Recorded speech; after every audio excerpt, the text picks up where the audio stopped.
All right, everybody. Thanks for being here. We're gonna start here in about 4 minutes at 12:05 Eastern. I know for a lot of people, we might be in transition from either chairside or grabbing lunch or a little bit of both and taking the time to come on and join us today. So thank you very much for taking your time with us. We should have the Q&A or the chats open here. So for those that have joined us and are here, please feel free chime in, where you're coming in from.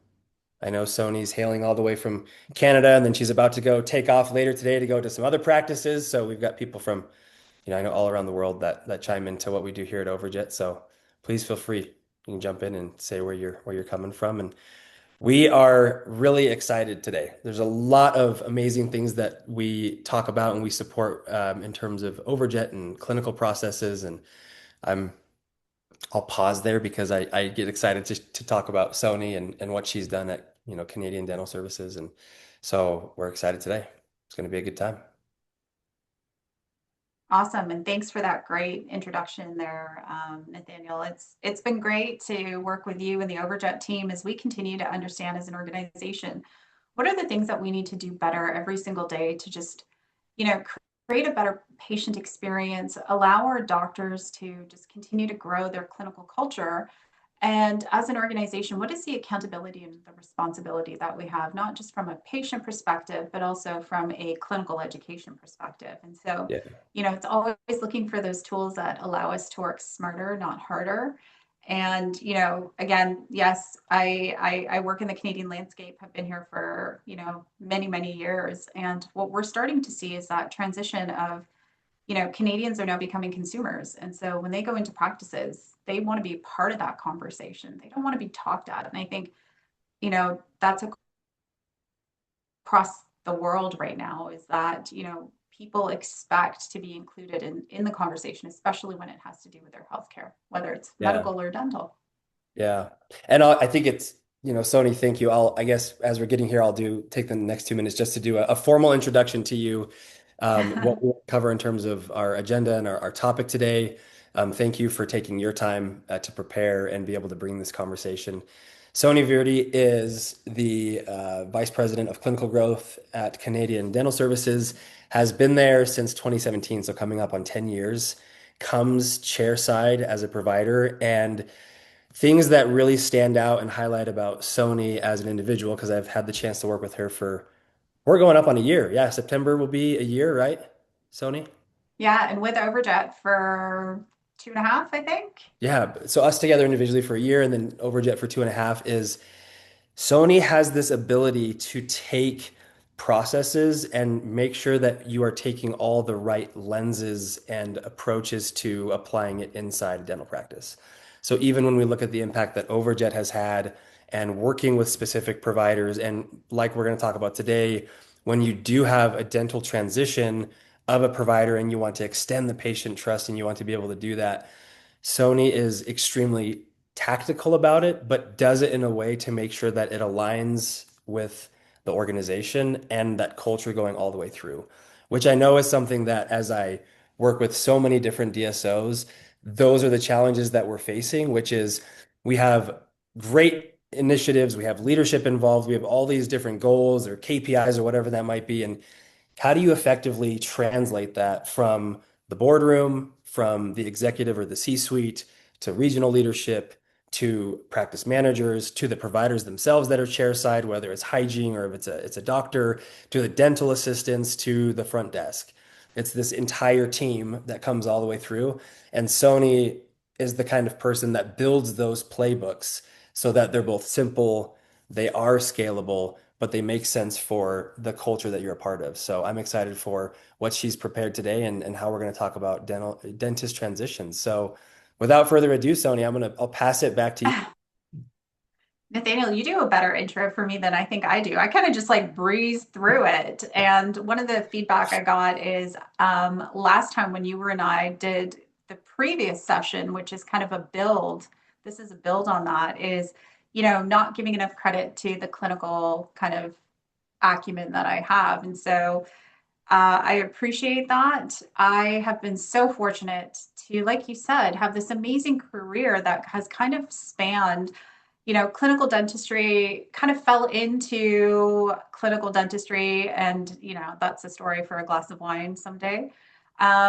Really, really enjoyed it. Knew I wasn't going to be chairside forever because I really did enjoy this opportunity to kind of look at systems and see, like, how do we make them better, both as a clinician, provider, operator, and then also for the patient. And then, worked for Ultima Dental for a few years in their ops vertical, multi-location, and then joined Canadian Dental Services in 2017, met our CEO, and he had just this other philosophy. And like I said, every DSO has their mandate. For us, it really was like, how do you build scalable solutions that both support patient and practice? And then through that, connected with women in DSO, found Warda at the ADSO one day and just said, hey, you and I need to have a chat. You're building this cool thing. When is it coming to Canada? I really got an opportunity to kind of understand Overjet and, how you're really bringing to light those chairside conversations where patients now get to be a part of the conversation. And then, like you said, for me, one of the critical things is figuring out how do we support all the constituency within our practice. So yes, we have amazing leadership teams across the country. I think most DSOs do, but then how do you translate that 30,000-foot vision into a tactical, practical tool that can be used that is easy, is simple, supports patients, and doesn't really put a lot of load on the practice. So if I was to say, I believe everybody has a superpower because I played in so many parts of the organization. I really have abilities to like look at the outside in and say, okay, where are the areas that we can utilize our systems, our people, our vendors, processes better? And so this whole idea of doctor transition was something that we talk a lot about. We have principal doctors, we also have associates. And I think there is this ideology of like it's a one-to-one fit when you're, recruiting or adding to your doctor roster.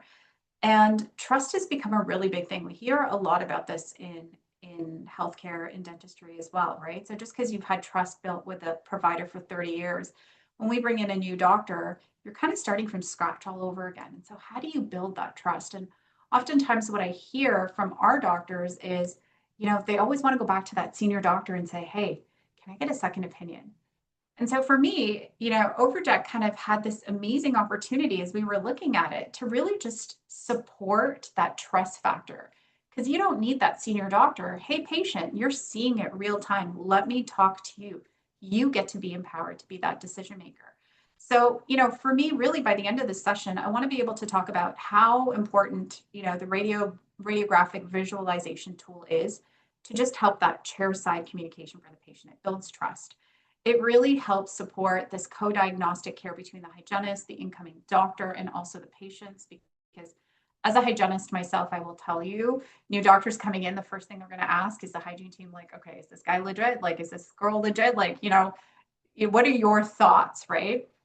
It's also about building patient trust because patients come in, they've got that established trust with their providers. You bring in somebody new and you're starting from scratch.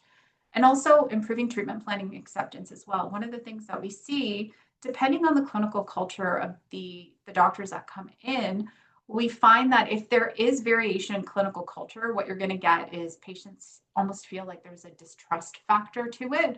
And so this was kind of one of the things that came out of how do we utilize Overjet and the diagnostic tool to help and support that.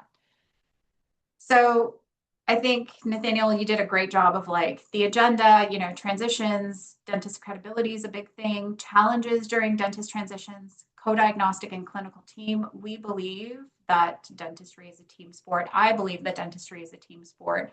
So fortunate to have worked in practices and lead practices where this is kind of part of our ethos. It's like it's wired into who we are here as an organization. That chairside patient education, I cannot tell you enough how important that is. I come from a day of where you would show patients mouth mirrors and you'd point in their teeth, right? Now you can have these like really highly educated conversations and the patient can actually see, exactly what you're seeing. How do you use this to accelerate schedule utilization? One of the things that young associates are always talking to us about is like, how do I get busier? How do I do this faster? How do I increase my diagnostic capabilities to then treatment planning, keeping my chair full? You know, we kind of use this diagnostic conversation framework, and everybody has their own framework, but this is something I talk to my doctors about. My ops team does it on a monthly basis. I do quarterly calls with our doctors to really look at, how do we continue to just build this as part of their workflow. Then the other thing we've done is we've built it into our morning huddles, our workflow integration, and then on top of that is just that reporting cadence that the executive suite, the C suite wants to see. So it's not perfect. It's always a work in progress. Every time we onboard a new clinic, Nathaniel, you and your team get lots and lots of like data requests for me. Hey, can I have it sliced this way? Can you give me this? Can you give me this provider, breakdown? So again, it's just about being agile through this. And that's one of the key takeaways, I think, for anything. And, talking from last session's M&A kind of conversation, it's an organization's ability to be agile through this. And I want everybody to know there is no cookie cutter. You're going to have to figure out what works for you and to speak your language, how you translate this into your DSO language. So transitions create risk. And I try to talk to providers, I try to talk to our ops team around this. They're always looking for that perfect fit, whether it's that perfect hygienist, that perfect doctor, that perfect TC. But what it does is it's a new face.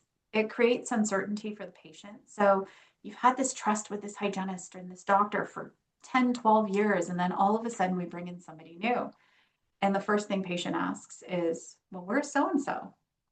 And then from a provider perspective, we do a really great job of leaving notes and saying, hey, Susie likes to play baseball, blah, blah, blah. But that's not enough to really create that trust factor. Also, every clinician, and we believe this, has their own clinical culture. As an organization, we are not trying to create cookie cutters. Every single clinician has their own clinical culture, and we look at that in the aspect of like the demographic that we support, the types of treatment that needs to get done. And what we ask our clinicians is, okay, what do you like to do? And how do we continue to grow you in that trajectory? And if there's something you don't like to do, let's bring in specialty or somebody else. So it's really looking at the practice from a holistic way. And Sonni, can then, I hop in for a second and just yeah, think think you nailed and shared something so important, which is whether it's dentistry or anything that we do in life, if we're going through a process of making a decision to do something or to establish and build trust, is we know number one that we have to believe in what's actually getting done, right? So for us in dentistry, we know that the service that we're providing, the oral health impact, like the patient has to believe that first. They have to believe that it's important to them because we've all been in those conversations where the patients say, well, the mentality is it's not painful, so why do anything about it? Right. So you have to fight a lot of that part too. And um, then they also have to trust and believe in the provider who is actually providing or, executing on the service. Right. And then lastly, the company that they stand behind. So what I'm really excited for you to talk about here is that when there are these risk factors, how do you apply an AI solution like Overjet, and how do you, like you said, shore up the belief for the provider of like, these are the 10 different types of procedures or 5 procedures you love to do, then let's go all in on that and let's support you on the other ones. Because when that provider goes chair side, when they're doing the kind of dentistry that they're excited about, it just that's the soft skills, the bedside manner, the chair side stuff that just the energy that exudes to the patient, right?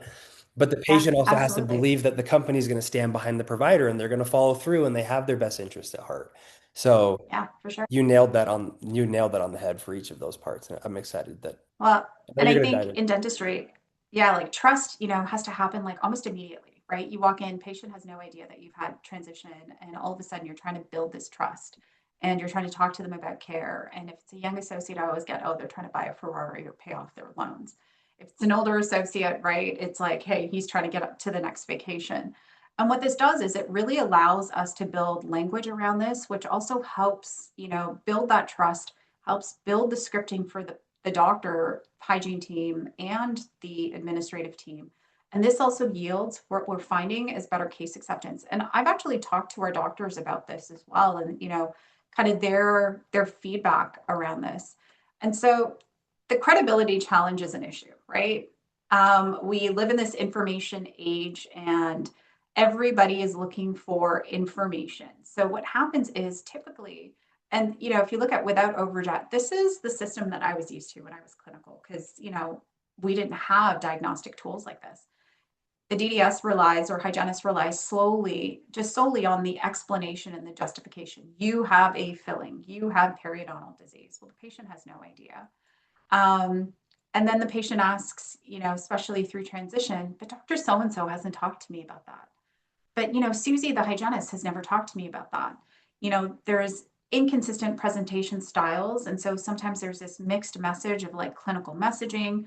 Exams take a lot longer. So I find, the patient has lots and lots of questions, especially as we're going through the transition. So we actually build that in, and we build that in so that we can actually build in the conversation with the AI tool as well. What we see is that there's higher treatment plan abandonment. So patients come in and they don't have that trust. I've seen doctors say, hey, Sonni, you need a crown on 2-6. And the patient's like, amazing, great, I'll book it with the front desk, right? Because we've got that established relationship. But with new providers, it's like the 20 questions, right?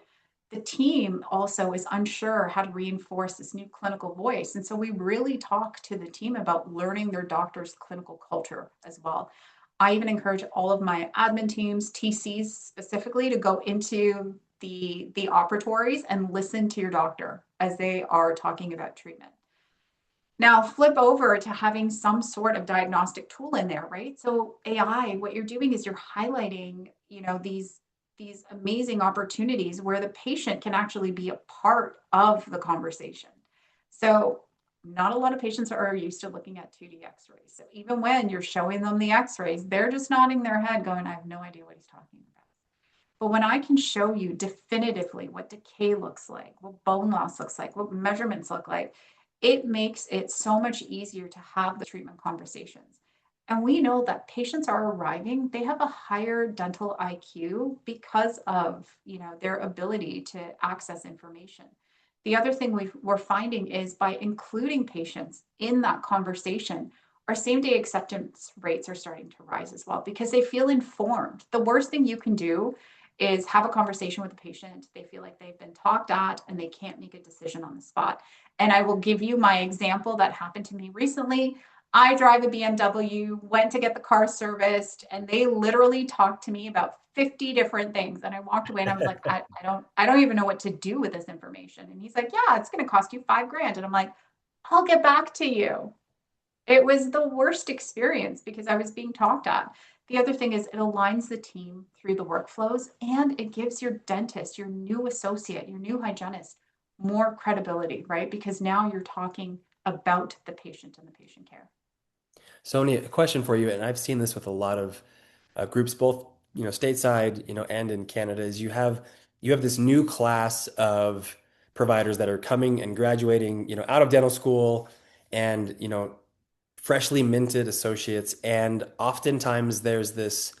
I hear a lot of people call it the associate mindset, where it's like you said, Mhm.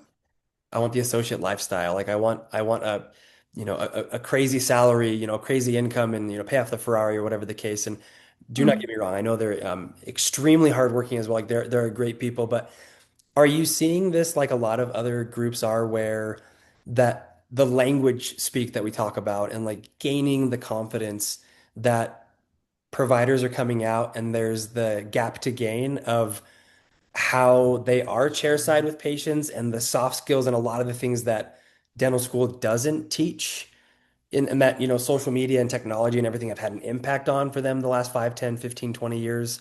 What are you seeing in that part of you have on here like you've accelerated the credibility by 6 to 12 months.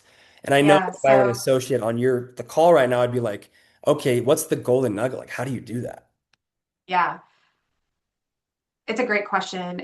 We were at Women in DSO, the DSO Summit in Toronto. We had the president of the Canadian Dental Association speak, and he was talking about the program, the 4-year DDS program, and it is rigorous. It's not easy. You're learning a very tactical skill within 4 years, right? And what he was saying is associates are graduating, and we on the DSO side, we're like, hey, it's a team sport.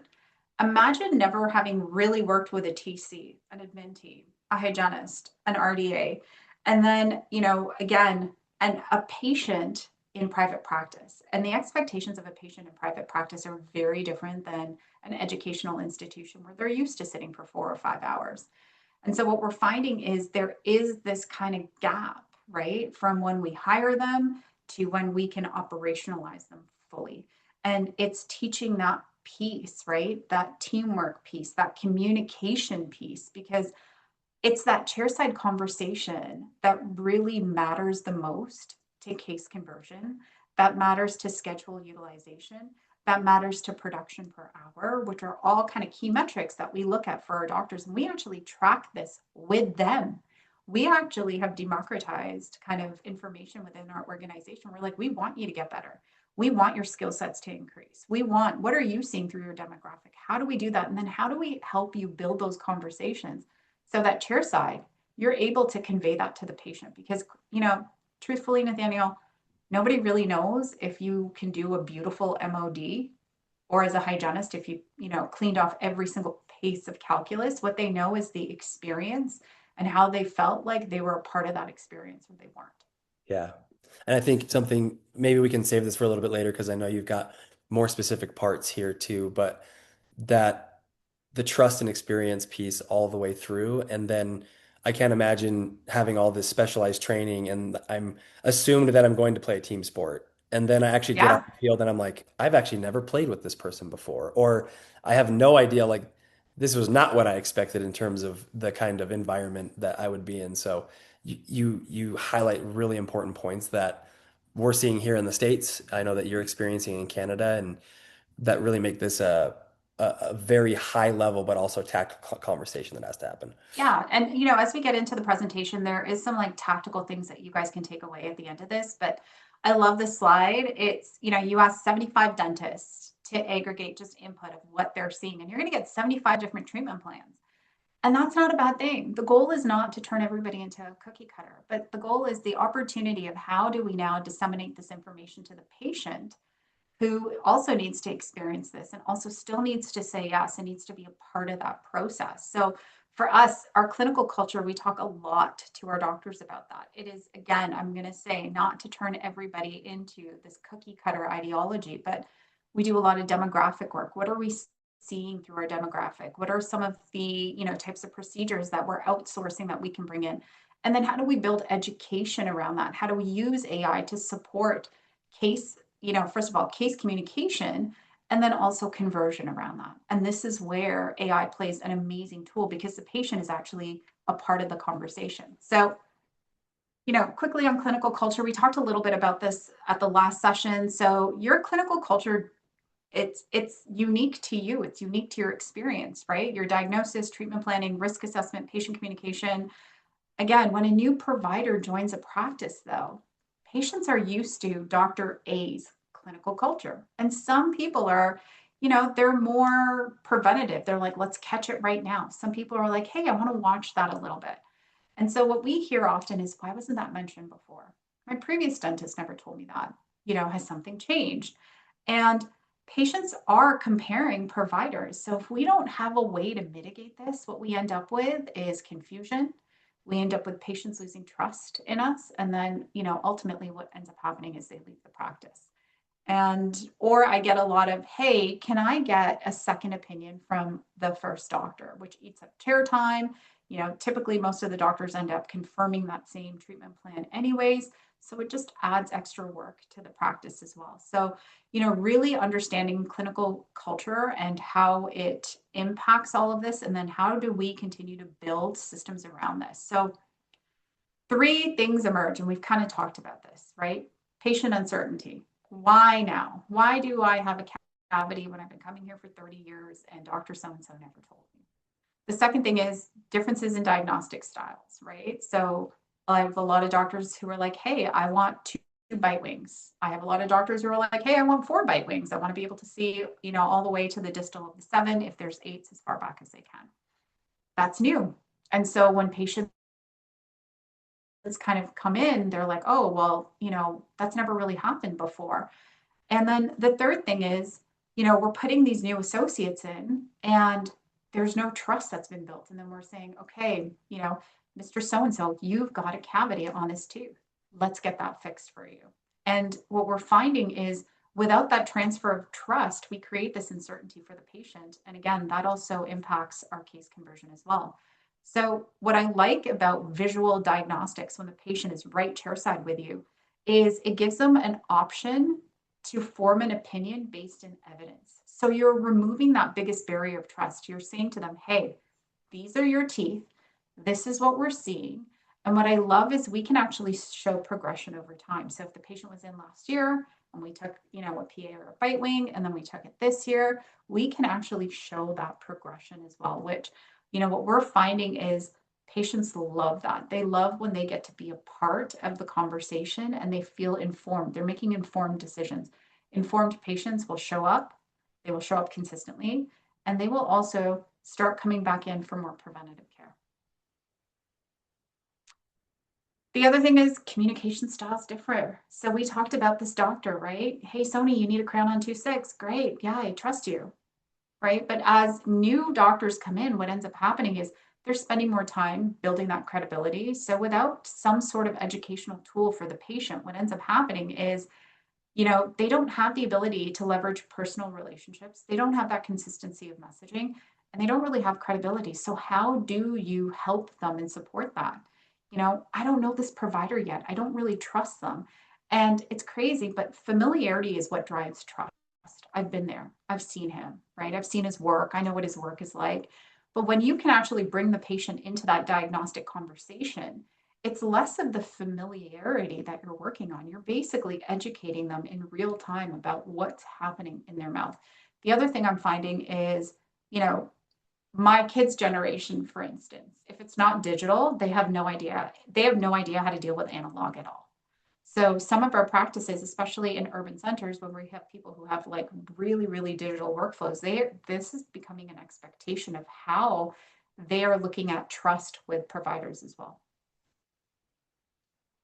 So for me, I think a tool is not just a single source for a single individual, right? We really believe in this whole ideology of clinical diagnosis for the entire team. How do you use the entire team? And so for us, and Nathaniel, you'll know this, I am a big proponent of education for everybody.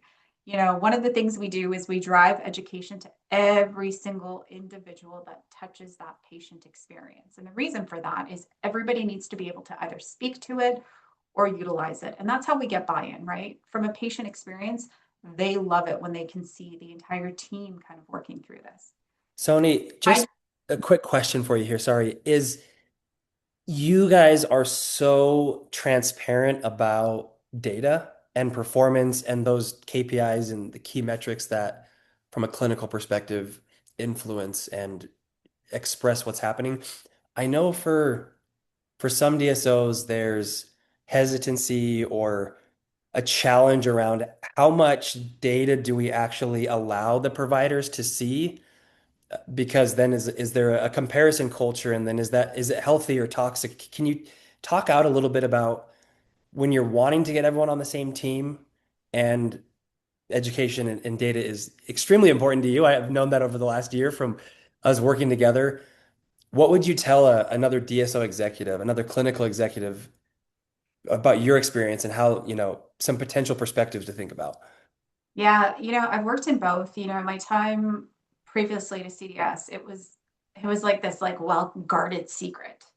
And in my mind, I think of it as like being in university, being in high school, you're putting in the work, you're writing the exam, and you have no idea whether you're passing or failing, right? For us as an organization, we've literally democratized data. And anybody has access to data. You want it, I'm happy to give it to you. However, it's getting the right data in the hands of the right people, right? So for my doctors, what they get typically when I meet with them is they get the information that is going to help them be better clinicians to their patients. And so I think that's what's empowered them now and us as an organization, as my doctors work on that, where they're actually asking us for this diagnostic tool. And you know that, right? Like they're chomping at the bit. And Overjet, I know you guys are working on getting some APIs set up to some of the practice management softwares that we use. But it's because we're empowering them and informing them of like how they can get better and what can they do. And it's a difficult thing because I can see both sides of it. I can just tell you from our culture as an organization, by doing this, what we get is better buy-in. People feel like they're part of the process. It's not like Big Brother, because I know that's a big part of like AI integration or any type of integration. Um, and they feel like it's a tool that's going to support the patient care. So I think it's all in how you decide to kind of disseminate the information, what you decide to disseminate. And again, from my perspective, as I'm the one who's having these conversations, it's not about telling you what you're doing right or what you're doing wrong. The question is, what do you want to do with it? So they really become part of the solution with us. And, for us, it's this co-diagnostic piece. Everybody has to be a part of it because if you're just focusing on the dentist and they're the only ones having the conversation, you're missing out on such critical opportunities within your practice as well. Well, and Tony, you mentioned, I think one of the, I would take this as a golden nugget from today is the data is not there to be you're right or you're wrong. It's a, okay, so now what? What do we do with Yeah. this? Like, what does it mean to you? How does it clinically apply? Which I think can be one of the most challenging parts of leadership in the DSO space is when you have so many different personalities, you have different roles, you have all of the, not the what's in it for me, but it's like the priority of importance is different, right? And so that language that you're talking about, I think is a huge call out is if there's a DSO in a place of we're afraid that if we share data, then it's going to be a big brother versus a you're right and we're wrong, then I think it's a great area of focus of other, connecting with other clinical leaders like yourself of how could we get to that place where our providers truly see this as it's not you're wrong and we're right, or you have to do it this way, but this is for your benefit as a huge call out. Yeah. And I think one of the things GP side, so we've got GP and specialty. I think specialty has a better view of like case conversion because I know that's one of the big things that everybody looks at, right, in the DSO space.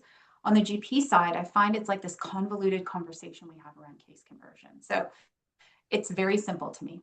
Is it good for the practice? Is it good for the patient? And if it is, we want to make sure that we are supporting it. Sony, a question came through the chat here in the Q&A. It was, what's your treatment planning rate versus case acceptance as my doctors are not integrating treatment? They're saying 60% is not a valid recommendation. So it sounds like a little bit of focus on, again, bridging the gap of the data that we get back on what's being presented and accepted. What's that been like for you at CDS as you've focused on that? Yeah, it's above 60%, I can tell you that, because we just looked at the numbers, right? And again, our doctors are looking at it more as a diagnostic tool for the patient as opposed to like a big brother tool. And some of our practices, are newer to us. They don't really have, really robust preventative verticals of like hygiene integrated. And so what I'm seeing is we're not seeing as much hygiene, but diagnostically, the doctors are crushing it because they're using that to speak to the patient. And typically hygiene is like the backbone of a dental practice, right? Yeah. Patients come in cyclically, you do the exams, you treatment plan. And so our case acceptance is actually higher than 60%. But where I've got it right now and the clinics that I have this integrated in, we did do doctor transitions, like senior 30 plus year doctor transitions to like brand new grads. Yeah. And so, it was a really hard test case for us because initially pre AI and pre kind of diagnostics, we were having a really hard time because people were like, oh, but so and so never did it this way. And I think because our doctors have really leaned into the education piece and really brought the team in with it, we're seeing higher conversion rates. So, Joey, what I would say is So Sony has a playbook specifically on this about the transition and how that works. I would say review that, also connect with her on LinkedIn absolutely. as a great resource and can talk more about that. But I would say that that's probably where, just from one person's perspective, is the providers might feel like it's, like you said, coming from that big brother, you're right. Like you think you're right and I'm wrong, and maybe a little bit of like some friction there. And this playbook that Sony has is specifically for that. And I know Sony loves chatting about this stuff, so connect with her and we can chat And more. again, it's everybody. You get everybody in the clinic like involved, and you get them to kind of own a piece of it. And what it does is we've seen just our patient experience get better, our conversion rates are better. Our doctors and our hygienists, our teams feel more empowered. So we actually have, again, we review the radiographs together. We actually go through it. We align on diagnostic interpretation. Dr. So-and-so didn't do this, but let's look at this.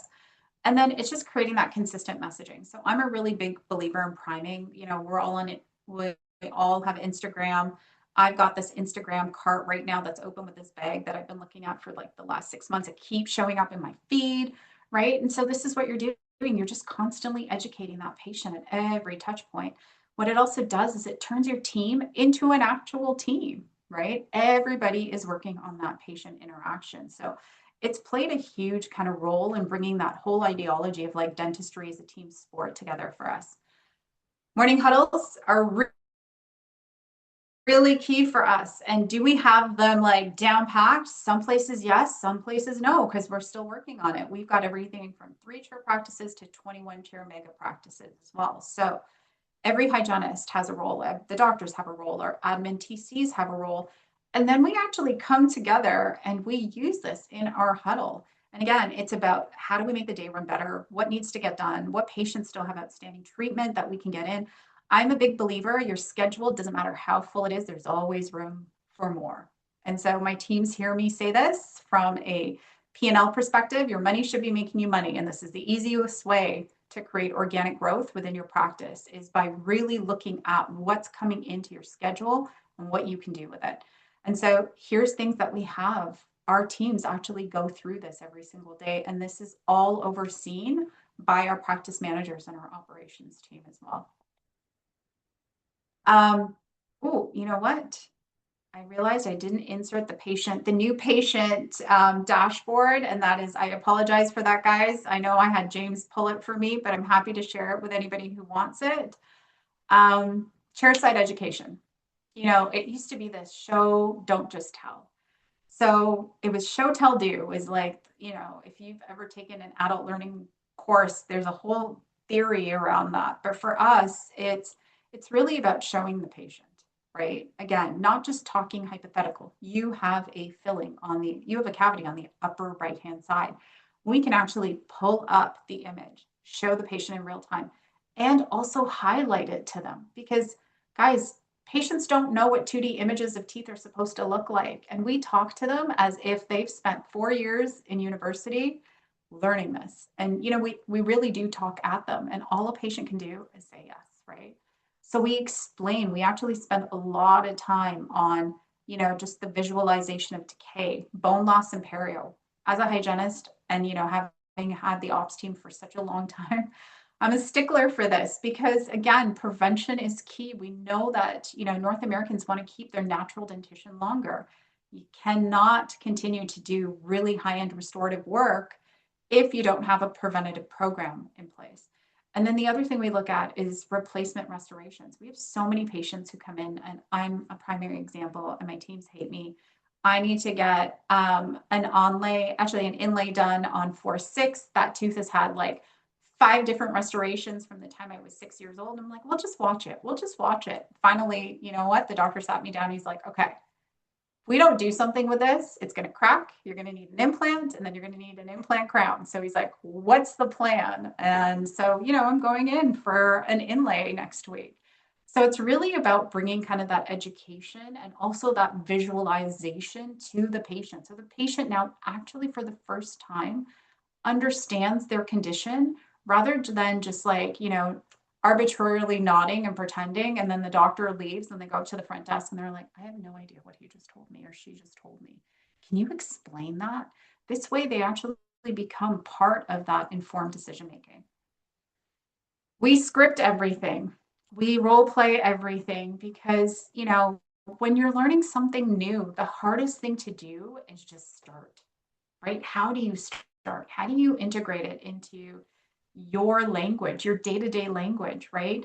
Providers, we are very, very systematic in the way that we do things. So I can tell you, I haven't practiced in 15 years was the last time I lie. I lie. One of my ops team had a cancellation of a hygienist, and she was like, "Can you see this first patient?" But it's been a while, and going back, it's just like riding a bike, right? I was so systemized in the way that we were doing things, and I'm a pre-AI kind of clinician trying to now implement it into my clinical workflow. I was like, oh wait, I have to stop and think about this. I got to do this, right? So we really, really spend a lot of time, on hygiene scripts and even our doctor scripts. And when doctors come in, we do our recalls in our hygiene chairs. Our hygienists will go through kind of like the 5-point checklist of what needs to get done. And then they'll also talk about their hygiene care as well. But, these are the things we're looking at. The introduction of it usually happens in the AI. When a patient seems worried, right? It reduces anxiety. Oh, I think I have a problem. When we're talking about bone loss, my God, perio to me, it does not hurt until it hurts. And patients don't understand the value. They're like, is it covered? Well, this gives and empowers our hygienists to talk about bone level changes over time, get patients back for active therapy, and then also get them into some sort of maintenance program. So what it does is it's shorter explanations, but we're having stronger case acceptance because we can actually speak to it. Schedule utilization, right? This is everybody's like bread and butter if you're in operations or you're a senior leader and you're looking at how do you continue to consistently fill doctor schedules. And so we look at schedule utilization of how much downtime is there in a day for our providers. We do this on the hygiene side. We also do it on the DES side. So if I don't trust you, what are the chances of me coming in and saying, hey, yeah, I want to do that crown or I'm going to do those fillings, right? So we're really trying to push the communication and also increase patient confidence in our providers. So it's less of a, let me think about it. Does my insurance cover it? Right. So you're using really objective data for the first time and allowing the patient to make an informed decision. It also reduces a little bit of hesitation because it's not conceptual for them, right? Hey, you've got a cavity on 2/6, it might not hurt. Now I'm showing you objectively, yes, this thing here that used to look like a dark shadow, you can highlight it. I can look at the previous x-ray and show them progression over time.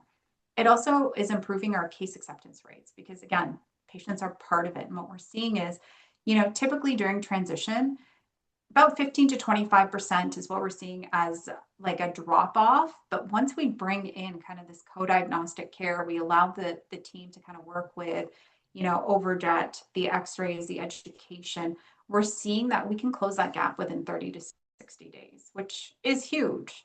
And it allows a new dentist to fill their schedule more efficiently. So one of the things, and I do recruitment as well, everybody asks me, how quickly am I going to become busy? Right? How quickly can I make $50,000 a month? How quickly, blah, blah, blah. And so what this does is as we democratize our data, we can show you like schedule utilization increase month over month. I can also show them their procedures right down to their billable codes month over month and how with the integration of AI that continues to grow. And that, Sony is, it's the age-old phrase of a picture's worth 1,000 words, right? It brings a Absolutely. different element to the patient experience and a different kind of trust gets built from an authority perspective of the medical necessity of what's happening, right? Like we know that the patient is not the expert. The clinician is. They're specialized. They've done all the schooling. But to your point, it's the decisions get made on how we feel, whether it's the patient accepting treatment, whether it's a doctor choosing to come work at a DSO or an organization, but we then back it up with the logic, right? So Yeah. it's those soft skills that the provider does chairside with the patient to help them have that confidence and they're comfortable and they have that trust. But there also has to be the logical component, which is here's the color or here is how it shows on your x-ray or for your new associate providers if I'm a DSO leader, I'm thinking about that and they're also getting those questions of like how fast, like when can I be like fully ready or when am I busy and how you take that. I hope everyone's seeing that it's that democratization of data goes throughout the entire organization. It's not just the current staff. It's the new staff that's coming in or the new provider. And you then get to be able to speak to both worlds. Because Yeah, that's what I've seen as the associate frustration is that a lot of the recruitment conversations happen and things are said, things might be promised, but then if there's not like proof in the pudding or you've put your money where your mouth is with the actual data and with all of that afterwards, over time, there's the opportunity to start creating resentment and friction. And then we know that that just bleeds into the rest of the patient experience, right?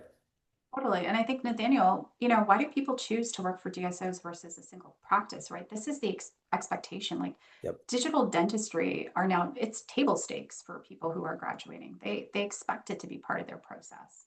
And so we see this not only just from AI, but we see this from, digital infrastructure around scanning, right? They expect that, DSOs have all of that digital dentistry available to them.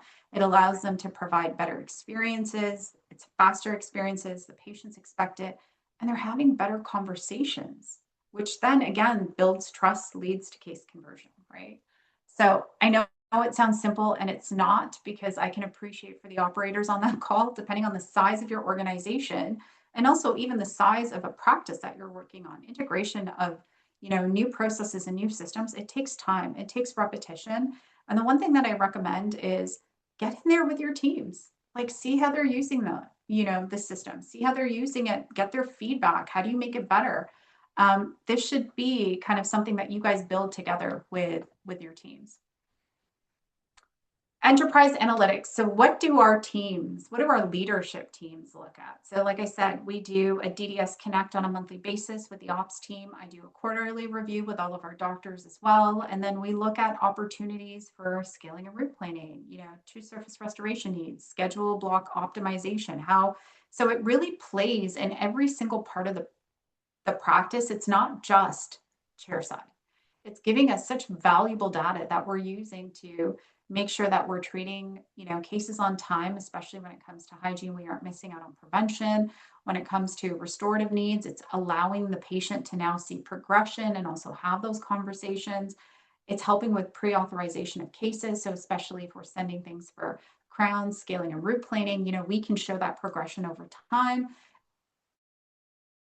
And it's also helping us to kind of understand, how do we optimize our schedules better? So it's not just a diagnostic tool that's meant for just patient education. And so, everybody wants, one of the key takeaways everybody asks me is like the how. And like I said, we are still, and Nathaniel can attest to it, really just working on our how. I'm big on education. I'm big on education of the entire team. And then also feedback, because we are not the subject matter experts. I'm not chairside at every single interaction. So I need help. I need that feedback back. But it starts with first making sure, and one of the things we look at through even the M&A side and also post M&A is, are we taking radiographs? You heard me say it last time, zero diagnostics, zero treatment. Can't diagnose if you don't, if you don't have anything to look at objectively. So review the x-rays, highlight the conditions for the patient. Don't just sit there and be like, hey, this is what your teeth look like. Explain the functional impact. One of the things providers, I've done it myself, we get so caught up in everything that we overwhelm the patient. So, prioritize it and think about the things you want to talk about. Discuss treatment options and, again, assess the patient. If they're like, hey, I want the basic level of treatment. Okay, let me explain to you what happens. And it just opens up that conversation for them. A lot of my hygienists tell me, patients will come in and they'll be like, hey, is that covered by insurance? And they've got, periodontal disease, and going through this education, they understand the value of coming back. And then allow the patient to ask conversation or questions. I think this is such an important part, and it sounds like it's arduous, but if done right, this is part of, the process that we kind of have now started utilizing, and it takes less than 5 minutes, right? Hey, Nathaniel, let me show you your x-ray. The last time you were here, this is what I saw. This is what I saw. You know what? I'd like to get that treated today for you. I've got a half an hour open. These are the two options that we can do. Do you have any questions? It really needs to be that quick. It does not need to be a dissertation. We do not want to overwhelm our patients. This is another big thing for us is treatment plan completion. So, case conversion before a patient books, whether they're in for restorative treatment or they're in for hygiene, we are big believers in making sure that their next appointment is pre-booked. And so, again, we also look at outstanding treatment. So it's always the warm handoff to the DDS. Hey, Mr. So-and-so, I'm going to have you talk to my treatment coordinator, Susie. She's my subject matter expert. If we have complex treatment, our TCs do a great job of reviewing that a second time. So for a patient who is doing an implant, IVS, ortho, this gives them an opportunity to spend some real time and talk to our TCs. We always use assumptive scheduling. Let's get you booked, right? Things we do not like to say is, hey, call us when you're ready. I don't know about you, but how many of you, even in the dental industry, call your dentist? And then we actually send images to patients or we print them out for them. So they actually get to see it. And then we initiate pre-auths immediately. Now, I know the dental landscape and the insurance landscape in Canada is very different than the US. And, that will play into kind of your workflow a little bit. But again, this is such a big component of when they're in building that relationship, building that trust, getting the treatment plan booked.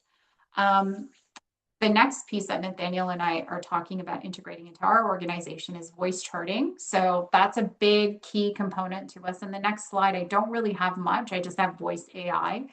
I don't know because we are actually going to pilot it. So I hope the next time I get to talk to all of you guys, I have some, feedback around that. So adoption, the last couple of minutes I want to spend on just a monitoring plan. We have been doing this for quite some time. And every time we learn something, we tweak it a little bit. So, you need to be able to create the why. I think that's one of the most critical things that organizations fail to sometimes address is why are we doing this? And it can't just be, hey, we want to make more money. It's better for the patient. It's better for the practice. It allows us to empower our providers and confirm that every single constituency in your practice understands the why, and then building that language. We do scripting around this. We do scripting for our doctors, our hygienists, our front desk, our TCs around just this process. Conversion and schedule review.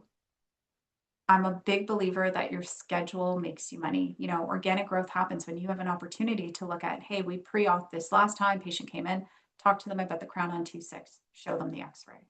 So it's really about using that integrative method. And then, identifying patients that are leaving without their next appointment booked. How do our TCs do follow-ups for that? And building in processes for that.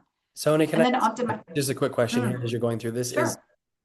for the leaders, the clinical providers, those on the session today, if they were to ask or have in the back of their mind, I'm concerned when I hear scripting and language and all of this, where it's like, how do I balance making sure that my team understands that they still are their genuine selves, but that Mm-hmm. the scripting and the modeling matters, right? Because I mean, how many people, either say like I'm not this kind of person, or I don't do X or Mm-hmm. do Y or Z. How does CDS handle that to where, again, it brings the alignment of the entire staff towards this is for your benefit, not just to turn you into something you're not? Totally. Scripting, it has such a negative connotation in dentistry, right? Like we're trying to like turn everybody into like automated robots. This is what I tell people. Make it yours. So oftentimes what I'll do is I will go down and I will talk to our providers and I'll say, hey, where are you finding kind of the issues around this? 9 times out of 10, they're like, I don't know how to bring it up. I'm like, great. So what we do is like, we talk a lot about, educating the patient and just giving them information in that clinical chair. Hey, Mr. Smith, I'm going to take 2 checkup x-rays for you today. And then as soon as we're done, we're going to have a quick look. I'm going to actually just walk you through a tour of your mouth. Amazing. That's Sony script. You don't need to use Sony script, but you got to find something that speaks to you that you get to own as your language. And case presentation, I wish we learned how to do this so much better when we're in school. As a hygienist, I remember the first time I had to tell a patient they had perio and they needed to come back for quad scale. I literally was sweating because I'm like, what if they say no? I had all this knowledge. I didn't know how to disseminate it. I didn't even know how to bring it up. And I actually felt guilty that I was going to tell this patient that they're going to have to invest all this money in coming back and they might actually say no to me. So don't turn it into something like everybody has to speak the same speak. Ask your team to build their language around this. This is no different than learning how to continue to speak on other things, right? That you enjoy doing in your life. Like if you are into gaming, I bet you could talk about gaming. If you're into sports, you know, sports statistics and how to integrate that into your daily conversations with your friends. These are no different. I think So I think, that's something, Sonia, that you call out so well, whereas not only do patients have these you know, trepidations about things or they have these concerns. The other challenging part is that we as the provider or we as the clinician or the staff, like we bring our own kinds of biases and concerns into the operatory as well, like our own potential things that we see. And so just the awareness around, like you said, making it individual to the provider and their own, that it's still on the foundation and framework of what you've talked about. Like yeah, have I think for us, what we have realized as an organization, and I will start with myself because I do a lot of L&D. I would build training programs based on the way that I want to learn. And I am an SOP, like read the textbook, you know, I want to get into it. Nathaniel, you're shaking your head and smiling because I'm like, yeah, I want to yeah, know. yeah. I want to know how the soup is made. But not everybody wants to know that, right? And so what we have started to look at is our what has to be the same. What are we doing? Why? But our how is individualized to our practices and our providers because their clinical cultures differ, because the demographics they treat are different, right? So it's really about having a playbook of your what and why, and then you're going to have to adjust it to your how. KPIs. So I love the dashboards and I love the dashboards that Overjet has and now the metrics that I can look at. So I look at cases reviewed, cases discussed chairside, treatment planning, scheduled within 60 days, and then treatment completion rate. And Nathaniel and I had a great conversation of how do you take the metrics that Overjet gives you, and they can slice, their team can slice and dice data any single way possible. But every DSO has their own language. And so what I've done is I've taken the last 2 years of our data and turned it into language that makes sense to our organization and our providers. And things we looked at, like I talked about, is production per hour. We look at your, you know, the different types of procedure mix. We look at schedule utilization, things that we're already talking to our doctors about and then leveraging their feedback to say, how do we continue to improve? So it's this life cycle of continuous improvement.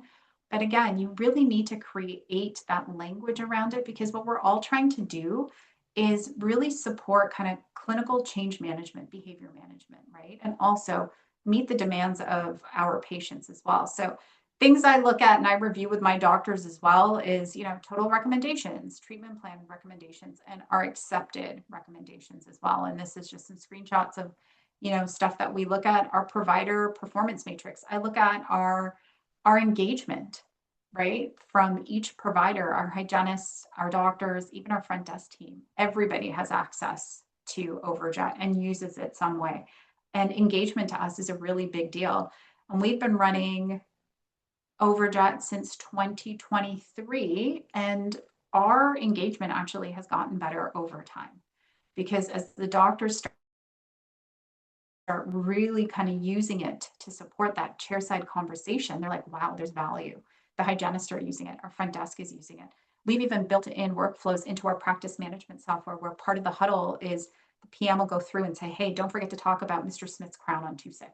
Right? Because Overjet flagged it, doctors will have that conversation, goes to the TCs. So it's really started to kind of build its way into kind of our day-to-day ethos as well. All right, key takeaways, because we're on the hour here, is, you know, again, protect your patient's trust, build trust. And the way you're going to build trust is through education. Remove clinical friction, right? So co-diagnostic, again, hygienist, hey, so-and-so, hey, Sonni, do you really like this doctor? Is he really good? Yeah, well, guess what? It's not just subjective anymore. Let's work together. Hey, Dr. So-and-so, I saw this with regards to, you know, Nathaniel, this is my recommend. Great. using that tool, whatever tool it may be, to really help and support that. It also, again, like I said, it helps with that credibility. You don't need that second set of eyes because the patient is looking objectively at what's happening in their mouth. And it helps to stabilize practice revenue, right? So as you're going through transitions, there's no one-to-one. I'm not going to have, a tenured 30 plus doctor who can do this with their eyes closed and a brand new grad, doing the exact same thing. So how do we create that trust? And really, it comes down to just that communication piece and the utilization, right? You have to get the team buy-in. So really understanding the what, explaining your why, and then working on your how. And this is not, it's not like a pressure cooker. It's not like set it and forget it. We work on it every single day. We have oversight on it every single day. We ask questions and get feedback every single day. So what can you do? Well, first of all, if you're not using any type of technology, reach out to Nathaniel and the Overjet team. And if you are, run a co-diagnostic rehearsal. See how, go be a patient in your practice. Literally walk through each interaction and see where are there opportunities to get better. Standardize a framework, your framework around, the diagnostic conversation scripting. So role play, we do a lot of L&D. It is our accountability as a DSO to continue to make sure that our teams continue to get smarter, faster, stronger, better, so that they can support the patient care and service the patients that, literally trust us every single day, walk through our doors. And then review your data, right? And ask questions, right? This is not about Big Brother. Like I said, it's really about, hey, what are you seeing clinically? How do we continue to improve it? Where are the challenges? It really is about bringing together kind of that entire team around the conversation of patient care. Awesome. That was a lot. And, as you can see, I'm really passionate about learning and development. I spent a lot of time with Nathaniel and the Overjet team, amongst many other things, through Women in DSO as well, on education. I think this is something that, organizations, DSOs specifically, we just need to continue to flesh out and get better at, because that is what our employees, our constituents that, we support, are looking for when they are choosing us or somebody else. But if anybody has any questions, please find me on LinkedIn. I'm always happy to connect. And Nathaniel, thank you so much for having me. Of course. Say thank you, Sony. There's so many.